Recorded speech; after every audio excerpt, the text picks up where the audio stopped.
도약의 복음 16번째 시간입니다. 이변이 없어도 소망을 품는다라는 제목으로 하나님 말씀 증거하겠습니다. 이제 오늘은 바울이 다시 예루살렘으로 이제 배를 타고 돌아가는 장면입니다. 사람들과 작별 인사를 하고 예루살렘에서 자신이 율법을 지키지 않고 이상한 것을 가르친다라고 생각하면서 이 바울을 미워했던 유대인들의 본거지로 들어가서 유대인들 앞에서 신문을 당하고 또 마지막 자신의 사역을 마무리하기 위해서 가는 장면입니다. 오늘 본문의 핵심 주제는 무엇이냐? 이변 없는 삶입니다. 하나님을 믿기 때문에 주님이 은혜 주시면 우리의 삶에 정말 하나님께서 일하셨다. 어떻게 이런 일이 벌어질 수 있지? 감동적이고 또 기적이라고밖에 설명할 수 없는 일들이 많이 벌어지곤 합니다. 그런데 그렇지 않은 경우도 분명히 있다는 것입니다. 남들이 아픈 것처럼 똑같이 아프고요. 남들 자녀 방황하는데 내 자녀는 아닐 줄 알았어요. 기도 많이 했으니까. 아니라는 것입니다. 내 자녀도 방황합니다. 남들 부모 다 아프다던데 내 부모는 이제 기도했고 신앙생활 오래 하셨으니까 안 아플 줄 알았습니다. 아니에요. 똑같이 아픕니다. 이변이 없다는 거예요.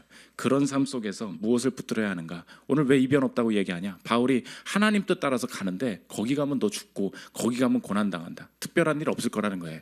진짜 그대로 될 거라는 거예요. 그 이변 없는 삶을 걸어감을 통하여서 하나님이 이변을 일으키시는 하나님이시기도 하지만 이변 없는 삶에서도 여전히 함께 하시는 분이다. 오늘 그것을 보여주고 계시다는 것입니다. 이변 없는 삶 속에 주님의 일하심을 어떻게 발견할 수 있을지 살피는 시간 갖도록 하겠습니다. 세 가지로 나눠서 살피겠습니다. 첫째로 살필 것은 이변 없음입니다. 바울이 예루살렘으로 가려고 합니다. 왜 가려고 할까요? 가면 죽인다는데 우리 그것부터 물어봐야 돼요. 안 가면 되잖아. 그렇잖아요. 나 가면 나 죽인대. 나 같으면 안 가겠어. 왜 예루살렘으로 지금 굳이 가려고 하냐? 누가 스케줄 정해준 게 아니잖아요. 누가 정해줬냐? 주님이 자꾸 거기 가라고 하신다는 거예요. 오늘 읽지 않았는데 20장 22절 보십시오. 보라, 이제 나는 성령에 매여 예루살렘으로 가는데 거기서 무슨 일을 당했는지 알지 못하느라. 예루살렘으로 자기가 왜 간대요? 이거 내가 계획 세운 거 아니라는 거예요. 성령에 매여 하나님이 지금 예루살렘으로 가라고 부르신다. 이 마음을 느꼈다는 것입니다. 문제는 무엇입니까? 가면 바울 제일 싫어하는 유대인들이 있었다는 것입니다. 핵심이 뭐냐? 하나님의 인도하심을 따라 가기는 가는데 거기서 벌어질 일들이 뻔하다는 것입니다. 이변이 없다는 것입니다. 그래서 오늘 읽은 본문 중에 계속 나오는 것이 무엇이냐? 바울을 위해서 기도하고 격려하던 사람들이 동시에 기도하면서 똑같이 느끼더라는 거예요. 기도해 보니까 너 가면 힘들어질 것 같아. 가면 고난당해. 4절 11절 보십시오. 제자들을 찾아 거기서 이래를 머물더니 그 제자들이 성령의 감동으로 바울더러 예루살렘에 들어가지 말라 하더라. 우리에게 와서 바울의 띠를 가져다가 자기 수족을 잡아매고 말하기를 성령이 말씀하시되 예루살렘에서 유대인들이 이같이 이 띠 임자를 결박하여 이방인의 손에 넘겨 주리라 하거늘. 띠를 가져다가 수족을 메고 비주얼로까지 보여줬다는 거예요. 너 가면 어떻게 되냐면 손을 막 묶고 너 이렇게 될 거야 라고 얘기하면서 위험을 실제적으로 보여준다는 것입니다. 하나님은 이게 성령의 인도하심인 게 맞고 하나님의 뜻대로 가는 것이 맞음에도 불구하고 이변을 일으키시지 않고 이변 없는 삶을 허락하실 때가 있다는 것입니다. 도대체 왜 이런 상황 주시고 이것을 통하여서 드러내고자 하시는 것이 무엇인가? 오늘 핵심은 이것입니다. 원하는 것이 하나님이 되게 하시기 위해. 이거라는 거예요. 우리 인생이 원하는 것이 하나님이라는 것을 깨닫게 하시기 위해. 이 이변 없는 상황들이 벌어지는데 하나님 뜻대로 행하여. 그때 하나님은 도대체 뭘 하고 계십니까? 우리의 인생에 어떤 일을 새롭게 만들어내고 계신 것입니까? 그 질문이 들 때 하나님은 우리 안에 어떤 일을 행하고 계신 것이냐? 내가 스스로 알게 된다는 거예요. 내가 하나님을 원하고 있구나. 다른 것보다 하나님이 중요해져 가고 있구나. 이게 인생의 유일한 재미구나. 이게 인생에 붙들 수 있는 유일한 확신이구나. 다른 기대할 것이 없을 때 이걸 깨닫게 하신다는 것입니다. 그래서 오늘 이변이 없는 삶 속에서도 우리가 왜 견고할 수 있느냐? 정리하면 제목과 같다는 것입니다. 이변이 없어도 소망을 품는다는 거예요. 왜 그럴 수 있습니까? 우리의 인생에 이변이 벌어지지 않으나 이 고난 중에 주님이 성령에 매여 가는 것이 분명하기에 이곳에서 점점 내 마음이 향하게 되는 것은 뭐예요? 하나님만을 사랑하기를 원합니다. 내가 정말 이런 선택 잘해서 주님 원하시는 대로만 살기를 원합니다. 우리의 인생에 하나님께서 여러 가지 이변을 일으키시면서 우리의 인생을 은혜로 이끌어 가실 때도 있지만 이변 없을 때 하나님이 우리의 가정이 내 인생이 결정적으로 도약하게 될 때 주님께서 일하시는 방법은 뭐냐? 이변 없는 일, 뻔한 일, 고생할 것 뻔한 일, 망할 것 뻔한 길, 근데 하나님이 가라고 하시는 거예요. 근데 하나님이 여기 맞다고 하시는 거예요. 근데 하나님이 이 길이 확실하다고 말씀해 주시는 그 길을 꼭 걷게 만드실 때가 있다는 것입니다. 우리 교회 처음에 개척할 때, 우리 교회 같이 계신 교육자분께서 처음에 개척할 때 우리가 개척하면 다른 교회와는 우리 개척교회는 다를 거라고 생각을 했다는 것입니다. 그래서 저한테는 말을 안 하고 이제 8년 차가 돼서 이제야 말을 하시더라고요. 처음에는 우리 교회는 무조건 한 2015년 12월에 시작했거든요. 근데 15년 12월에 시작했고 자기는 딱 그 벤처를 했기 때문에 안다는 거예요. 한 3년 본다는 거예요. 3년 보면 3년 지나면 엄청 부흥할 줄 알았다고. 근데 요즘 얘기합니다. 여기까지 오는데 이렇게 오래 걸릴 줄 몰랐다고. 이렇게 오래 걸릴 줄 몰랐다는. 자기는 너 금방 될 줄 알았다는 거예요. 뭐 사람들 좋고 나도 있고 뭐 다 될 줄 알았다는 거예요. 아니에요. 코로나 때 우리 교회는 다르겠지. 아니에요. 여기 10명 앉아 있었습니다. 다들 주님의 얼굴을 피하여, 코로나는 일단 피해야 된다고 다 그냥 집으로 다 들어가 있어요. 우리 교회 사람들은 아니에요. 그때 한 60, 70명 모였을 때인데 의자가 10개 놓여 있었어요. 그럼 누가 앉았겠습니까? 아빠, 우리 아빠, 우리 엄마, 내 동생, 뭐 몇 명 앉으면 끝이야. 그랬어요. 그럼 그때 느끼는 게 무엇입니까? 이변 있음. 그러니까 우리는 다르겠지. 뭔가 나는 특별한 하나님의 부르심을 받고 뭔가 하나님이 뭔가 다르게 내 삶을 이끌어 가시고 주신 은혜가 특별하다 보니까 특별한 일이 벌어지겠지. 아니에요. 이변 없음이에요. 근데 이변 없는데 소망이 있다는 거예요. 왜요? 그게 하나님이 원하시는 거예요. 그 순간에 여기서 주님만 사랑하기를 원합니다. 여기서 내가 진짜 원하는 게 주님뿐이구나. 그걸 내 스스로가 느껴지는 계기가 된다는 것입니다. 우리 삶도 한번 생각해 보십시오. 신앙생활 했으니까 조금 더 좋은 직장 빨리 들어가겠지. 아니에요. 이변이 없어요. 나도 이력서 100개 넣어야 되고요. 나도 똑같아요. 많이 헌신했으니까 우리 집안 사람들에게는 건강 주시겠지. 아니에요. 똑같이 아파요. 더 아파요. 쟤는 의사 잘 만나는데 나는 의사 또 이상한 사람 만나고요. 기도 좀 했으니까 주님이 인도하시겠지. 주님이 딱 배우자 딱 교회 주시겠지. 아니에요. 교회 밖에 사람만 결혼 계속 빨리 하고요. 나만 계속 이렇게 있어요. 이변이 없죠. 그거라는 거예요. 이변이 없으니 응답이 없는 것입니까? 이변이 없으니 인도하심 없는 것입니까? 아니라는 거예요. 적용은 뭐냐? 내가 그분만 원하는 것이 하나님밖에 없구나. 내가 정말 하나님 바라는 방식으로 주님 내 마음 이끌어 가시는구나. 이거 깨달을 때 우리 인생이 적용적으로 나타나는 특징이 있습니다. 삶이 어떻게 바뀌냐? 회피하지 않게 된다는 거예요. 이 시대 문화의 목소리가 지난주에 얘기했죠. 내 마음대로 누구도 나를 강요하지 않아요. 그러다 보니까 뭐든지 선택할 수 있어요. 내가 말했죠. 발리를 갈 수 있고 하와이도 갈 수 있다고요. 내가 지금 이 직장 그냥 다녀도 되고 이직해도 돼. 내 마음이에요. 유학 가려면 가. 안 가도 돼. 네 마음이라고. 누가 뭐라 그래. 아무도 뭐라고 안 하는 시대예요. 근데 이 시대에 사람들이 사라진 게 있죠. 사라진 즐거움이 뭐예요? 확신이라 그랬죠. 확신 없는 선택이라 그랬죠. 확신 없이 재미없이 산다고요. 확신 없이 사니까 내가 확신이 없을 때 내 삶에 실천적으로 나타나게 되는 현상이 무엇입니까? 확신이 없기 때문에 어떤 곳에 갔는데 고난이 왔어요. 어떤 곳에 갔는데 어려움이 생겼어요. 좀 내가 껄끄러운 일이 생겼어요. 이 길을 계속 가야 된다는 확신이 없어요. 근데 고난이 왔어요. 그럼 선택하는 게 뭡니까? 회피죠. 피해야 될 거 아니에요. 일단 피하고 봐야지. 그렇기 때문에 이 고난을 뚫고 가는, 이 고난 속에서 만나는 성공과 성취와 하나님의 인도하심은 하나도 못 누리는 저주 가운데 이 시대가 빠져 있다는 것입니다. 이 시대에 확신이 없기 때문에 1번으로 선택하는 게 뭐라고요? 회피라고. 보십시오. 적은 연봉의 회사가 왔어요. 일단 어떻게 해야 돼요? 피해야 되죠. 이상한 상사가 왔어요. 어떻게 해요? 피해야 되죠. 내가 교사입니다. 이상한 애가 왔어요. 어떻게 해요? 일단 옆반으로 보내야 되죠. 모든 일들을 행하는 첫 번째 기준이 뭐예요? 나쁜 건 다 피하라는 거잖아요. 그래서 이 땅의 사람들이 다 재미없고 다 망한다는 거예요. 왜? 생각해 보십시오. 인생의 모든 것을 회피하면서 키워드를 회피해 두고 끝까지 갈 수 있습니까? 인생 조금만 내 인생 직장 다니고 결혼해 보면 알죠. 인생의 모든 것을 다 피할 수 있나요? 피하고 피해요. 여러분, 나쁜 친구 피해요. 피하면 그 다음 친구는 뭐예요? 더 나쁜 애를 만나죠. 나쁜 친구를 피할 수 있냐고. 선생님을 잘 만나야 된대. 만나면 좋죠. 근데 학교에서 매 학년 매 시간마다 새로운 선생님을 계속 만납니다. 나쁜 교수 피하고 좋은 교수, 좋은 강의 들어야 된다. 피해요. 그러면 좋은 것만 남던가요? 아니에요. 더 이상한 교수 만나고요, 더 이상한 선생님 만나요. 그럼 어쩔 거예요? 피하면 남은 게 좋은 게 남던가요? 피하는 건 내 인생에 답이 될 수 없어요. 어느 순간엔 직면하고 돌파해야 된다고. 근데 인생의 키워드가 주님이 주셨다, 이 확신이 없어요. 그럼 어떻게 된다고요? 비교하면서 이거보단 요게 편해, 이 부서보단 여기가 좋아. 계속 피하고만 있다고.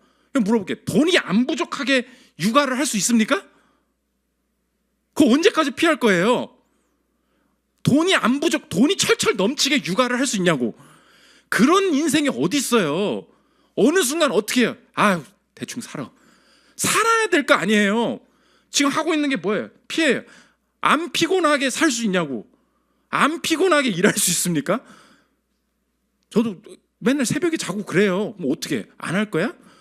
해야 될 거 아니에요. 피하는 게 답이 되지 않는다고요. 플라스틱 쓰지 말라며요. 그래서 종이컵을 썼어요. 요즘 최근에 나왔죠. 종이컵에 뜨거운 물 부으면 어떻게 된대요? 나노 플라스틱이 무지무지하게 나온대. 어쩔 거예요? 플라스틱 피해서 종이컵 썼다고. 그럼 종이컵도 피해야 되죠. 종이컵 피했어요. 텀블러를 쓰죠.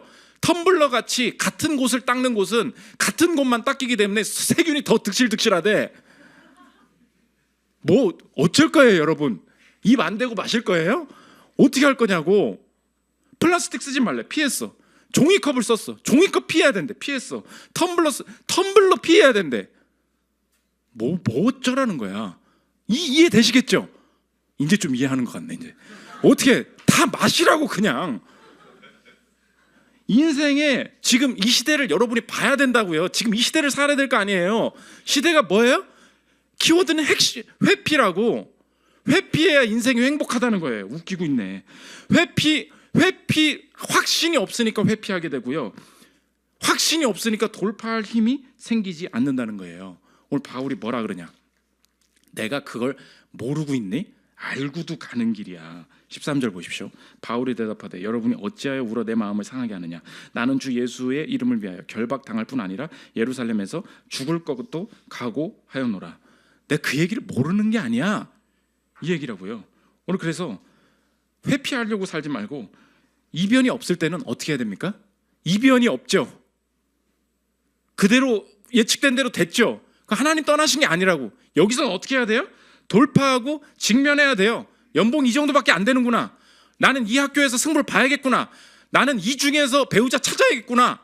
나는 이 나이대에 즐겁게 주님 앞에 영광 돌릴 수 있는 일을 행해야겠구나. 다 고난이에요. 근데 매번 열려요. 그게 돌파예요. 회피가 아니라고. 그래서 여러분의 인생에 내가 지금 잘 가고 있는가 한번 물어보십시오. 그 결정을 하는 게 주님만 더 사랑하게 만드는가, 주님 뜻에 더욱더 민감해지게 만드는가, 더욱더 그분 의지하게 만드는 방향이 되는가, 이거 물어보면 내가 지금 회피하고 있는지 확신 가운데 사는지 알 수 있다는 것입니다. 비욘드 유토피아라는 지금 미국의 한 600개 주에서 상영되고 있는 다큐가 있습니다. 그 처음부터 끝까지 이 김성은 목사님이라는 분이 이제 미국인 여자 한 명 데리고 가가지고 잡힐까봐 핸드폰으로 찍은 건데, 탈북하는 전 과정을 그 처음부터 끝까지를 다 잡은 거야. 근데 미국인 노랑머리랑 같이 가면 다 잡히잖아요. 그러니까 의심받지 않기 위해서 카메라도 다 없고 갱신히 휴대폰으로 끝까지 찍었어. 이 사람 왜 지금 한 300명 정도 되는 탈북자들을 계속 이 땅에 오게 만들고 있는데, 너 처음에 왜 시작했냐? 그 중국에 가서 선교하러 갔는데 북한 국경에 막 강에 뭐가 오더래요. 뭐 보니까 뭐가 이렇게 와, 박스인가 보니까 시신인 거예요. 하루에 시신이 수십 개가 떠들어온다는 거야. 하나가 아니고 20-30개씩 막 그냥 죽은 애들이 막 온다는 거예요. 처형받은 애들. 그러니까 그냥 강물이 쓰레기장인 거야. 시신의 쓰레기장. 이런 나라가 있구나, 이런 지옥이 있구나. 그래서 처음부터 2000년대부터 탈북 시작했어요. 자기 막 후원 받아가면서. 문제는 뭐냐? 너무 큰 헌신 아닙니까? 이 시대에 가장 극단에 있는 헌신 아니에요? 근데 자기 애가 뇌병변을 앓고 있었어요. 7살짜리 애가. 그럼 이렇게 헌신하니까 어떻게 됩니까? 주님이 좀 살려주시면 좋잖아요.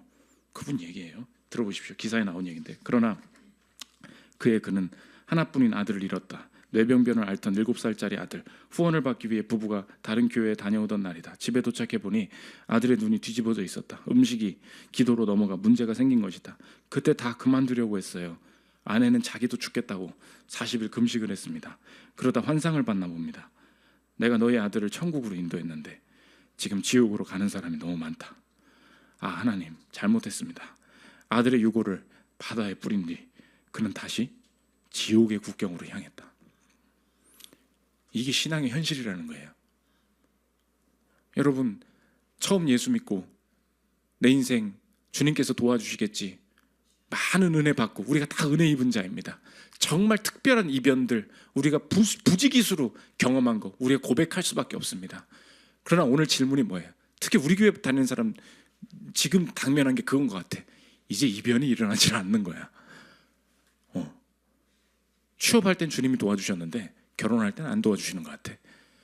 내가 뭐 이거 할 때는 되게 도와주셨는데 우리 가족 문제 해결할 때는 안 도와주시는 것 같아. 절대 그렇지 않습니다. 이변 없는 인생이 있어요. 걸어갈 수 있습니다. 왜 그렇습니까? 그 가운데서 주님만 바라보고 주님 사랑하고 내가 원하는 것 자체가 주님밖에 없다는 걸 그때 알게 하세요. 야, 내 안에 유일하게 붙들어야 될 갈망이 이거밖에 없구나. 내가 이 길 가보기를 원한다. 주님 원하시는 게 뭔지, 주님 보여주실 영광이 뭔지 한 치 앞도 안 보이지만 이 길 걷기를 원한다.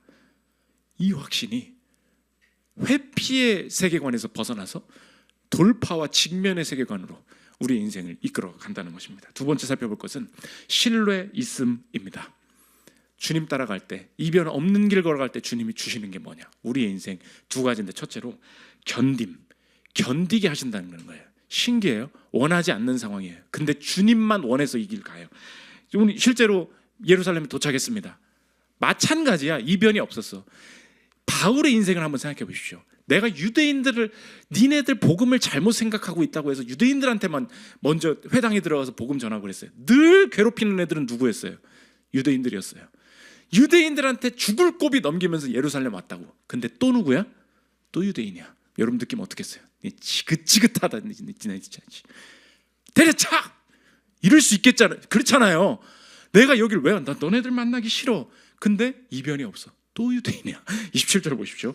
그 이래가 거의 참에 아시아로부터 온 유대인들이 성전에서 바울을 보고 모든 무리를 충동하여 그를 붙들고 외치되 이스라엘 사람들아 도우라. 이 사람은 각처에서 우리 백성과 율법과 이곳을 비방하여 모든 사람을 가르치는 그자인데 또 헬라인을 데리고 성전에 들어가서 이 거룩한 곳을 더럽혔다 하니 또 이상한 짓 한다 라고 하면서 막 사람들 선동하는 걸 또 시작해. 지긋지긋하죠. 그런데 바울이 어떻게 하냐? 견뎌요. 왜 그렇습니까? 이게 신비해요. 왜 견딜 수 있는가? 세상은 이렇게 얘기해요. 견딜 만한 상황이기 때문에, 돈이 이만큼 남아서, 아직은 젊기 때문에, 그래도 이건 안 잃었기 때문에 세상에서 견디는 건 근거가 내 안에 있어요. 근데 언제 무너지는지 아십니까? 상황이 악화되면 무너져요. 왜? 견디지 못할 곳, 그 버틸 수 있는 힘이 없는 곳에서는 이제 못 버티겠다 이거거든요. 근데 바울은 또 유대인이 건드렸어. 근데 견딥니다. 왜요? 다 상황의 수준 때문에 버틸 수 있는 게 아니라는 거예요. 우리가 왜 버틸 수 있습니까? 주님이 허용하신 일이다라는 믿음 때문에 버티는 거예요. 이게 하나님 주권이에요. 바울이 뭘 믿었습니까? 이 XXX라는 욕만 좀 안 했으면 좋겠다. 내가 딴 말은 다 듣겠는데 그 말만 좀 하지 마. 우리가 그러죠. 이 하던 순간 나 이제 안 봐줘. 이거 있죠. 그거 넘어가면 뭐 어떻게 해야 되겠다. 그거 다 뭐예요? 상황의 수준에 따라서 내가 이걸 견뎌보겠다는 거예요. 내가 너 그 말한 건 내가 용서 못해. 남편 아내 싸울 때 맨날 그러잖아요. 우리 집 얘기 아닙니다. 그거는 내가 진짜 용서할, 그건 수준이잖아요. 아니에요. 뭐라 그래요? 허용해요. 하나님의 길을 걸었고 주님이 그 길 걷는 가운데 주님이 허용하신 일이다. 그러니까 이 바울의 초점은 유대인을 내가 보는 유대인에게 있지 않죠. 시선이 어디에 있어요? 하나님이 이 유대인마저도 내 삶에 허용하고 통제하신다고 보는 거예요. 그러니까 다 품을 수 있다는 거예요. 실제로 이 하나님의 주권이 얼마나 위로가 되는지 존 파이퍼 목사님이 자신의 교회에서 하나님의 주권을 막 설교했다는 거예요. 근데 목회적으로 이런 얘기할 때 많이 힘듭니다. 당신이 어떤 병에 걸린 것, 어떤 사고를 당하게 된 것, 불의의 일을 당하게 된 것, 이 모든 일들도 주님께서 섭리 가운데 결코 하나님의 오차 없이 이루어져 가는 일입니다라고 말을 하면 너무나 이해할 수 없는 고난을 당한 가정이나 사람들 입장에서는 이게 뭐가 위로가 될까? 그건 있을 수 없는 일입니다라고 말해야 오히려 소망이 되지 않을까? 그러면서 하나님의 주권을 설교를 했다는 거예요. 그런데 그 설교를 한 다음 날 가장 많이 메일을 받았다는 거예요. 누구한테? 엄청나게 견딜 수 없는, 이해할 수 없는 고난을 겪고 있는 사람들에게 비난의 메일이 아니었다는 거예요. 목사님, 제 인생에 가장 큰 위로가 있는 예배였습니다. 가장 큰 소망이 생기는 예배였습니다. 왜 그래요? 그게 진짜 소망인 게 내가 견딜 수 없는 고난 당해보면 그때 느껴지는 거예요. 주권 웃기고 있네. 하나님이 허용하셨다고 웃기고 있네. 이러고 툭툭 살아요. 여러분 끝까지 가보십시오. 아무것도 설명이 안 되잖아요. 붙들 건 하나뿐이에요. 이 상황을 주님이 허용하고 계시는 것임을, 이 상황을 주님이 붙들고 계시는 것임을. 맞아, 그분이 지나가게 하시는 곳이라면 분명 견딜 힘도 같이 주실 거야. 이 고백을 끝까지 해낸 사람이 있죠. 다윗 아닙니까? 시므이가 저주하죠. 이 피 흘린 자식아 가버려라. 뭐라 그래요? 사무엘하 16장 17절 보십시오. 시므이가 저주하는 가운데 이와 같이 말하니라. 피를 흘린 자여 가거라 가거라. 왕이 옆에서 죽여버릴까요? 대답입니다. 왕이 이르되 그가 저주하는 것은 하나님 보잖아요. 여호와께서 그에게 다윗을 저주하라 하심이니 내가 어찌 그리하였느냐 할 자가 누구겠느냐. 시므이가 저주한 게 아니라는 거예요. 이게 말이 됩니까? 시므이가 저주한 게 아니래요. 하나님이 저주하라 시켰다는 거예요. 11절 보십시오. 또 다윗이 아비새와 모든 신하들에게 이르되 내 몸에서 난 아들도 내 생명을 헤아려 하거든 하물며 이 베냐민 사람이랴 여호와께서 그에게 명령하신 것이니 그가 저주하게 버려두라.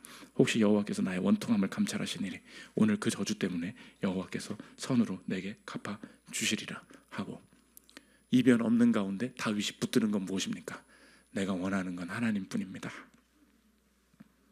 그러는 거예요. 그래서 견디는 거예요. 두 번째, 견딜 힘 주시는데 견디고 끝나는 게 아니라는 거. 언제나 이변 없는 길 속엔 전진이 포함되어 있다는 것입니다. 오늘 로마까지 가기를 원했어요, 바울이. 그런데 사람들이 자꾸 이 바울한테 시비 걸고 이것 때문에 너 한번 설명해봐, 말 좀 해봐, 의도적으로 이렇게 부추긴 일 때문에 법률 싸움이 진행되면서 결국은 재판 받으러 로마까지 가게 되는 전조가, 전진하게 되는 일들이 이변 없는 인생 가운데에서도 보여지기 시작한다. 33절 보십시오. 이에 천부장이 가까이 가서 바울을 잡아 두 쇠사슬로 결박하라 명하고 그가 누구이며 그가 무슨 일을 하였느냐 물으니 무리 가운데서 어떤 이는 이런 말로 어떤 이는 저런 말로 소리치거늘 천부장이 소동으로 말미암아 진상을 알 수 없어 그를 영내로 데려가라 명하니라. 분위기 막 좀 들어볼게, 조용해봐, 빡 하고는 유대인들이 막 너무 감정적으로 하는 그 자체가 오히려 전진이었다는 거예요. 왜요?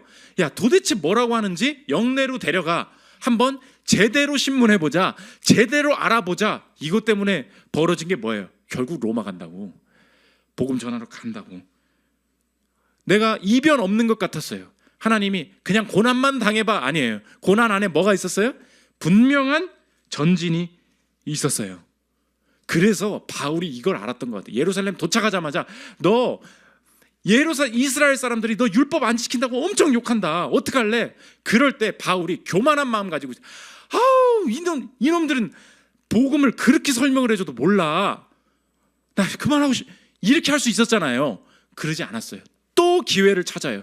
이 사람들한테 어떻게 겸손하게 나갈 수 있을까? 마침 같이 있는 사람 중에 나실인 서원을 하고 있는 사람 4명이 있었어요. 나실인 사람은 삭도를 머리에 대지 않고 그 삼손처럼 내가 하나님 앞에 정결하게 하는 예식이 있어요. 걔네들이 곧 예식이 끝난대. 그러면은 하나님 앞에 번제를 올려드리면서 머리 깎고 정결케 하는 예가 있어요. 너도 그 정결례에 참석해가지고 너도 뭔가 하나님 앞에서 이 율법을 지키는 걸 보여줘. 근데 이 제사를 드릴 때 이것저것 이 제물을 준비해야 되니까 돈도 들고 시간도 들고 힘든 일이었어요. 바울이 어떻게 하냐? 나도 머리 깎을게. 21절 보십시오. 내가 이방에 있는 모든 유대인들을 가르치되 모세를 배반하고 아들들에게 할례를 행하지 말고 또 관습을 지키지 말라 한다 함을 그들이 들었도다. 바울 너를 지금 이렇게 보고 있다는 거예요, 애들이. 근데 어떻게 하냐? 그러면 어찌할꼬? 그들이 필연 그대가 온 것을 들으리니 우리가 말하는 대로 하라. 서원한 네 사람이 우리에게 있으니 그들을 데리고 함께 결례를 행하고 그들을 위하여 비용을 내어 머리를 깎게 하라. 그러면 모든 사람이 그대에 대하여 들은 것이 사실이 아니고 그대도 율법을 지켜 행하는 줄로 알 것이라. 율법을 무시하고 율법 못 지키게 만들려는 사람이 아니라는 것을 설득할 수 있는 기회가 되지 않겠니? 그러니까 너도 머리 깎고 정결례에 같이 좀 참여해보면 안 되겠, 어떨까? 이 제안을 한 거예요. 바울이 어떻게 했어요? 머리 깎았어요. 자기가 돈 내고 이 제사 준비했다고. 이게 우리에게 알 수 있는 것이 무엇입니까? 적용이 뭐예요? 하나님이 이변 없는 길, 이상한 길, 또 욕먹는 길 가게 하셨어요.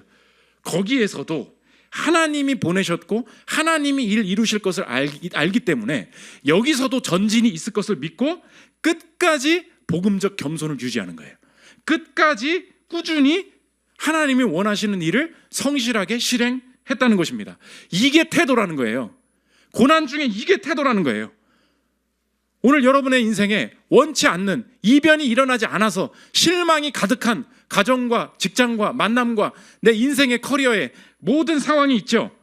적용은 이것입니다. 대충 하지 마십시오.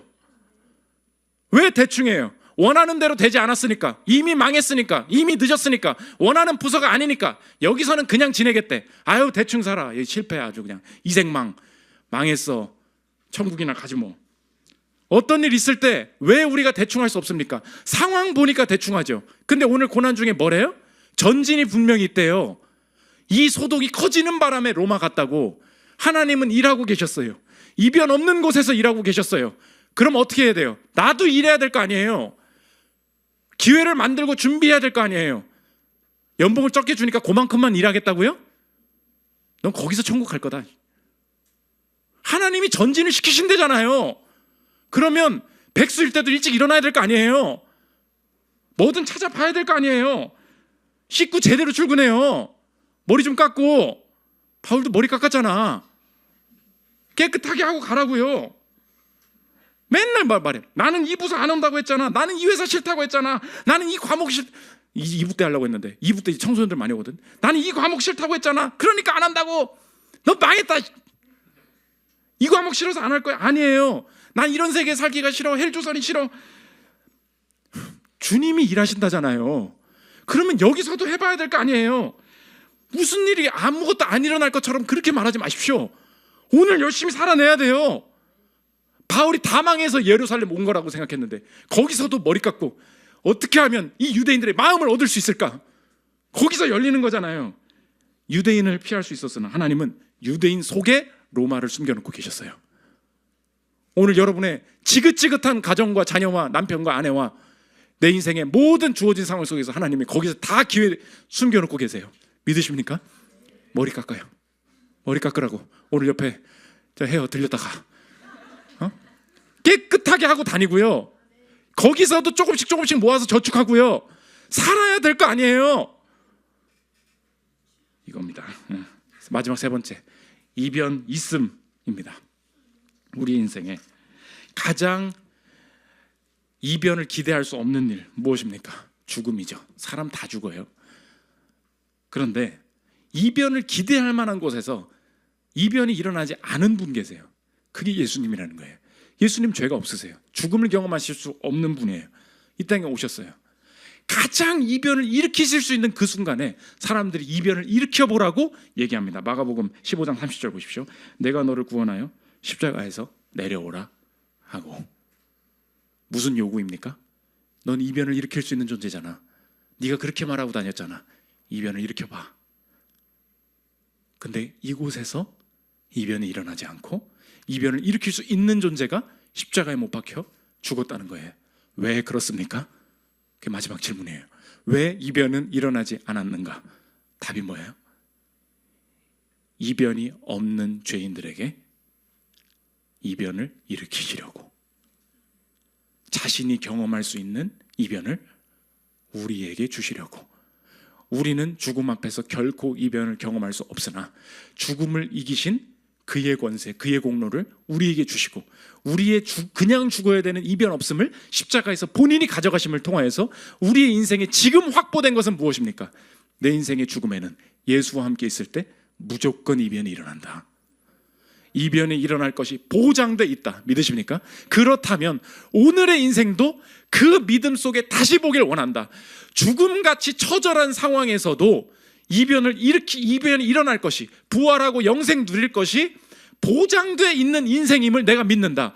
그럼에도 불구하고 오늘 내 가정과 이 땅의 삶에서 하나님께서 죽음도 이기게 하신 분이 이거 왜 특별한 일을 일으키셔서 고쳐주지 않으시나, 길 열어주지 않으시냐 생각날 때 지금까지는 내가 하나님이 버리셨나 봐, 내 인생 싫어하시나 봐, 날 사랑하시지 않나 봐 오해하고 있었어요.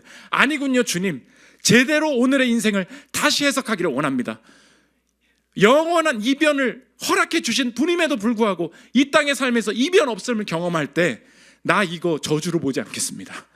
이 가운데서 내가 원하는 거, 이 상황 바뀌는 거 아니고 내가 주님 원하시는 대로만 살기를 원하고, 내가 주님 더 사랑하기를 원하고, 주님만이 유일하게 붙들 수 있는 소망임을 경험하고 느끼게 되는 과정으로 내가 오늘 끝까지 이변이 일어나지 않아도 원하시는 대로 회피하지 않고 살아가기를 원합니다. 그 가운데 돌파가 있을 거고, 그 가운데 직면하고 뚫고 나가게 되는 이 시대의 회피의 세계관을 벗어나게 되는 승리가 있을 줄 믿습니다. 이 거룩한 길을 걷는 저 여러분들 되시기를 기도합니다. 우리 찬양하고 기도하는 시간 갖도록 하겠습니다.